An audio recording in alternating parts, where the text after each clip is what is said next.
गरुड़ पुराण के अनुसार हिंदू धर्म में मृत्यु के बाद आत्मा की स्थिति को बहुत विस्तार से बताया गया है। मृत्यु के तुरंत बाद शरीर छोड़ने के बाद आत्मा को प्रेत कहा जाता है। वह अपने घर परिवार के आसपास रहती है और अपने शरीर के अलग होने को समझने की कोशिश करती है। इस समय आत्मा को भूख प्यास भी लगती है, इसलिए पिंडदान और जल अर्पण का महत्व होता है। 10 से 13 दिन तक प्रेत अवस्था में रहती है। आत्मा लगभग 10 से 13 दिन तक भटकती है। अगर इस दौरान श्राद्ध, तर्पण, पिंडदान ठीक से ना किए जाएं तो आत्मा को शांति नहीं मिलती। इसलिए 13वीं का संस्कार बहुत जरूरी माना जाता है। यमलोक की यात्रा। 13 दिन बाद आत्मा की यात्रा यमराज के पास शुरू होती है। रास्ते में आत्मा को अपने कर्मों का फल भुगतना पड़ता है। अगर कर्म अच्छे होते हैं तो रास्ता सुखद और आसान हो जाता है, और अगर कर्म बुरे हों तो वही रास्ता कष्टदायक बन जाता है।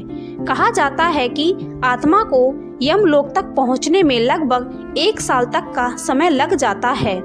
इस दौरान हर महीने श्राद्ध करने की परंपरा है, जिससे आत्मा को ऊर्जा मिलती है।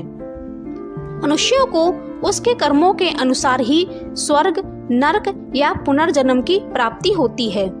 हिंदू रीति रिवाज के अनुसार शरीर को अग्नि को समर्पित किया जाता है, जिससे आत्मा शरीर के बंधन से मुक्त हो जाए।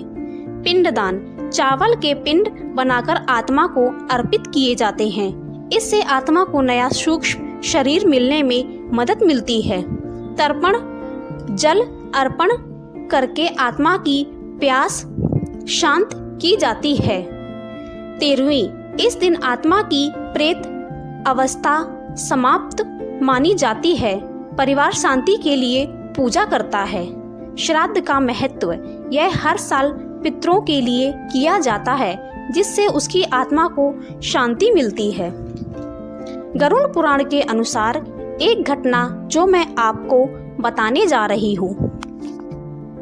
एक बुजुर्ग व्यक्ति जो अपनी आखिरी सांसें ले रहा था।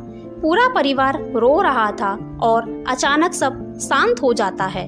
तभी उसके शरीर से एक हल्की चमक निकलती है।